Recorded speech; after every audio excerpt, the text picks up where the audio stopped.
My husband, Jonah, passed away unexpectedly a month ago from a stroke. I don't want to get specific about that part, it's the worst pain I've ever felt in my entire life. And I'm still not sure how I'm ever going to move on. We were married for 5 years, together for 7. The past 2 years we've been trying for a baby, but we're just getting to the point of considering IVF when he died. Jonah had a close friend in high school named Marjorie. Marjorie also ended up going to the same university as he did, and they spent a lot of time together during those college years. Jonah said that he liked Marjorie's company, but never felt anything beyond friendship with her, which I totally believe. Jonah dated other women during that period, but told me that several times Marjorie hinted that she wanted him to ask her out. She also joked about wanting him to be her plan B in case she didn't meet someone and get married by 30. By the time I'd started dating Jonah, he had moved a couple hours away from his hometown, and Marjorie. Despite this, Marjorie immediately began finding excuses to come to our town and hang out, which usually involved her encouraging us to go drinking, and then her passing out on the couch at Jonah's apartment. I didn't mind her for the most part, but she had a habit of saying things like, "You know you ruined our marriage pact," and pointing out all the things that she knew about him, like what he took in his coffee, his favorite bands, etc. Over the course of our relationship, and especially after we got married, Jonah definitely put some distance into his relationship with Marjorie. He confided in me that he felt he had outgrown her and that they really had little in common anymore. He stopped responding to her invitations to hang out as often, though he would occasionally call to catch up out of guilt, especially when she would text him or leave messages saying she was so sad he was ignoring her and the like. But now he's gone. I had him cremated, like he wanted. We haven't done the memorial service yet, it was too hard for me to even imagine the first couple of weeks. And I also wanted to give time for some out-of-state people to make travel plans. The memorial is this weekend. However, 2 weeks ago, I received an email from Marjorie sent to around 60 people, including Jonah's family, saying that she was holding a memorial service for Jonah in the town where they grew up, the day before his memorial here. I was completely blown away, seeing as she hadn't mentioned anything to me or even attempted to call. Along with the details, the email said that she was planning the memorial in light of the fact that no other service had yet been held in his memory, and he deserved to be laid to rest with honor. For the record, she was invited to the memorial which I've been planning and knew it was happening. I called her, of course, and told her that while I appreciated her willingness to help with Jonah's goodbye, I was already planning a service for him that would involve all of his family and friends. She immediately went on the defensive and said that she had only started to plan a service when she realized I wasn't willing to do it in a timely manner.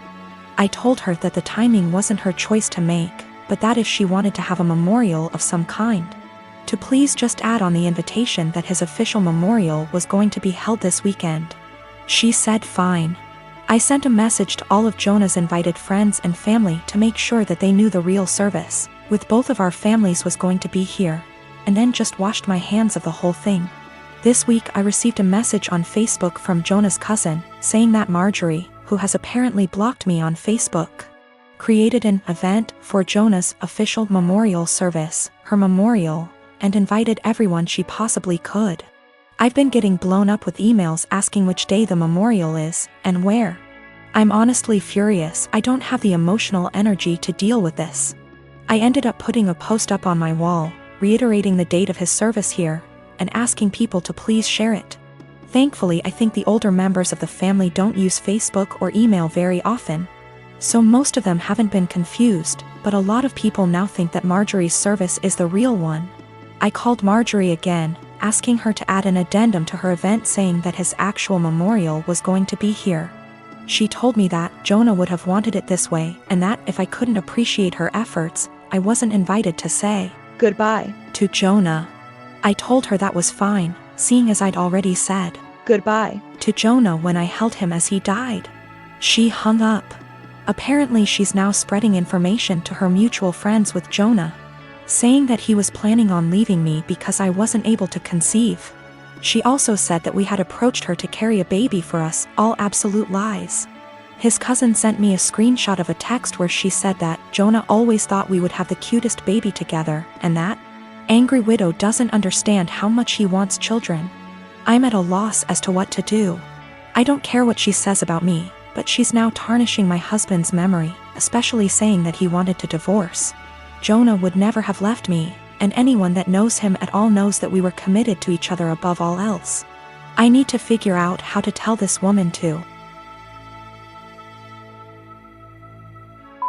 off without encouraging her to spread more lies. And I also want to just forget the whole thing and crawl in bed and never get up again.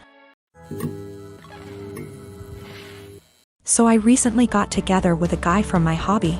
He asked me out first and I had some doubts that we'd work together as a couple because of the age difference. He's 35 and I'm 22. So, in my apartment, since it's an old house that was originally a single-family house, there isn't much soundproofing. And the floors creak when people move. I've gotten used to the sound of the guy upstairs getting up at 4 a.m. since he starts work at 5. And the sound of the girls in the apartments to either side of mine watching telenovelas till midnight, taking work calls all day and having friends over on weekend nights. I know when I play music or have friends over, some of the sound leaks through the walls. So I'd never get upset about hearing my neighbors because it goes both ways. So, when my boyfriend started coming over more often, he had complaints about the neighbors, which put me in an awkward place. He wanted to go speak to them or have me text them and I said no. For example, one of the early times he stayed over we went to bed around 10. He wanted me to ask my neighbor to turn down her TV. I said she didn't have it that loud and she turns it off at midnight anyway. At 4 a.m., he got very irritated with my upstairs neighbor getting up and cooking breakfast. I said that he would be done by 5 because that's when his shift starts. At 7 a.m., he was still trying to sleep in and the neighbor on the other side had some work calls that he said he couldn't sleep through. I offered him earplugs and he said he couldn't sleep with them in either. He wanted me to ask her to quiet down. He had similar comments every time he heard someone else in the building just living their life, especially if it was when he was in bed. I got frustrated with my boyfriend and told him, you can't expect to date a hot young 22-year-old and not want to deal with a 22-year-old's living situation. I don't know if you realize, but this is a normal apartment for someone my age. Hell, my neighbors are pretty great. Nobody's throwing loud parties on work nights. Nobody's having screaming fights. Nobody's having babies. The hot young part was in sarcastic air quotes because those were his words, not mine. He got irritated and asked why I was bringing age into it. And I said it's because he can't both want someone so young and also want someone with house kinda money. And he was being so out of touch with how normal people in their 20s live. He got really irritated with me bringing age into it. And even more annoyed when I'd respond to his neighbor complaints in the future with, "Okay, boomer." Or tell him that if he wanted me to have a rich person apartment, he could pay for it. It's not possible for me to get to his house on my own because I don't have a car and the buses don't go that far into the suburbs. So that would mean him driving 30 minutes from his house in the suburbs to pick me up, then an extra 30 to drive me to his house. Then an hour round trip early in the morning to get me home in time for work. It's a lot easier for him to visit me in the city. I am using boomer as a joke or a figure of speech to say acting out of touch and entitled to tell other people what to do. It is a common figure of speech to say, "Okay, boomer," to someone who is acting entitled regardless of their actual age. It's more of a mindset thing. I googled his property records for his house and he co-owns it with a woman who shares his last name. Holy shit. I don't know if she's his wife or ex-wife or what, but I'm out of here. I'm honestly freaking out right now, but I just gotta say, great big thank you to everyone who noticed red flags and made me question that. I've blocked his number. He can have fun figuring out where I went. I am a 35 years old female, been with my fiancé for 3 years. We both work and we both share rent and other expenses. But my fiancé is currently looking for a new job. He lost his old job 3 months ago. My family lives 30 minutes away, and although it's been difficult this year, I decided to get my brother, who has a chronic condition and struggled a lot lately and was in the hospital for a few days for anemia. The one thing he's been wanting for some time. I got him an Xbox that cost me $300. He was so happy and I'm glad I was able to cheer him up during those times. My fiancé received a few gifts from his family, but he wasn't happy with any of them. I got him a perfume and he liked it. We were visiting my family and we had dinner with them. My fiancé looked at the Xbox I got for my brother and didn't stop talking about it. My parents noticed. I told him to stop complaining about what he got / didn't get this year. That made them uncomfortable, especially since they've been dealing with my brother's health issues and needed to relax. We got home and my fiancé took something from the closet and left for about an hour. I was asleep when he came back. In the morning, I was surprised to find my brother's Xbox in the closet. I woke him and asked him about it. Turned out he dropped me off, drove back to my family's house and exchanged the gift his aunt gave him, a $14 fancy pen, with my brother's Xbox. He said that my brother was happy to exchange gifts. I was so mad. I told him this wasn't for him and he basically took something that is not his. Not to mention a pen for an Xbox, that's ridiculous. He told me that maybe I shouldn't have spent $300 while trying to pay for rent.